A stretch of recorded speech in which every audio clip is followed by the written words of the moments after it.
All right. Remember, we didn't finish the chapter yesterday, so we are just I'm finishing kind of starting where I left off yesterday.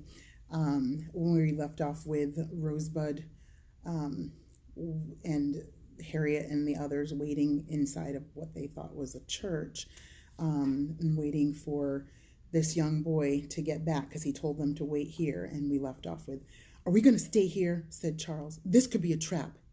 Harriet was thoughtful. "Tobias, you watch near the windows on that side, and Charles, you watch on the other.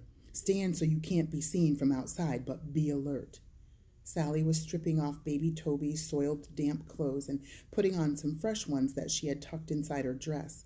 By now the baby was wide awake and whimpering for his breakfast.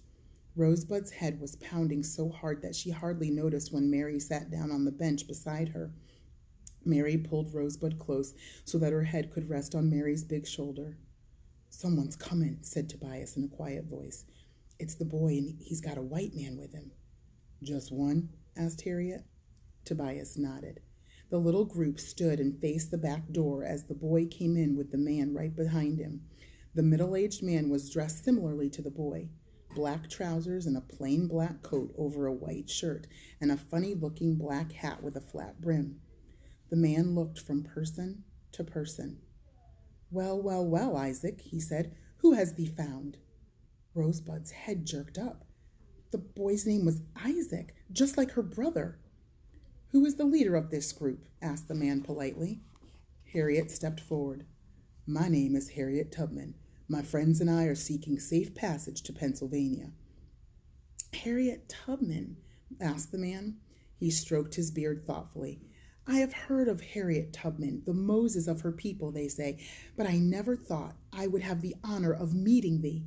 He held out his hand. "I am Benjamin Woodhouse. My family and I are Quakers. This is our meeting house." "Are you a preacher then?" Mary spoke up. "No, friend, Quakers don't have preachers.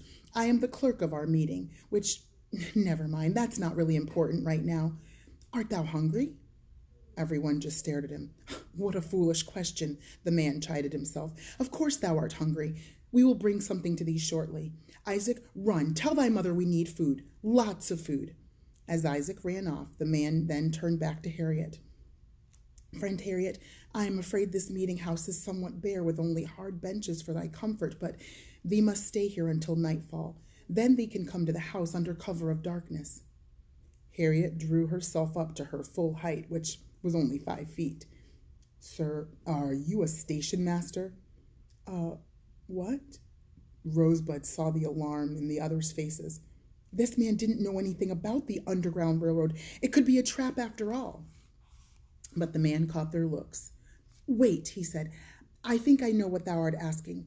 No, I am not a station master on, what did friend Thomas call it? The Underground Railroad, yes, but friend Thomas, that's Thomas Garrett in Philadelphia."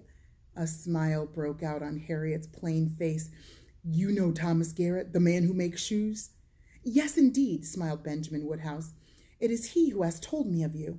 We, my wife Maggie and I, have been troubled in our spirit for some time because of slavery in the land, but we have felt helpless, not knowing what one small family could do.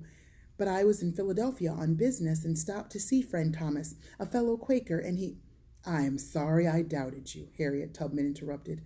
"Thomas Garrett is a great friend of the abolitionists, black and white alike.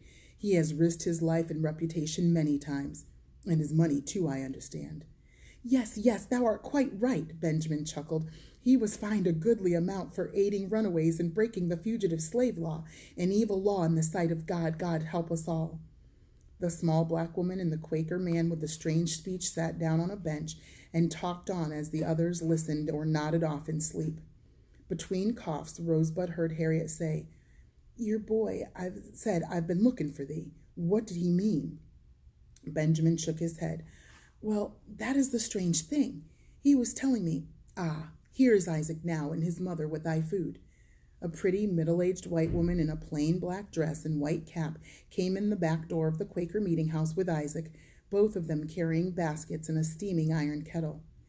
"Maggie, this is Harriet Tubman, of whom friend Thomas has told us so much, and these are, Benjamin Woodhouse looked perplexed. Harriet came to his rescue and briefly introduced each of her passengers by name. Rosebud thought the boy Isaac looked at her funny when Mrs. Tubman said her name was Rosebud Jackson, but she soon forgot about it as the iron kettle was placed on a wooden bench and Mary Woodhouse got busy ladling out a delicious-smelling chicken soup into 6 fat mugs. The Quaker woman handed a mug of soup and a slice of bread to each person, stopping to admire baby Toby, who was contentedly sucking his fingers. When she came to Rosebud, who was trying to keep from coughing long enough to sip the hot soup, the woman looked at her closely and put a hand on the girl's forehead. "This child is not well," she said, looking up at the others with alarm. "Her clothes are damp and she's shivering.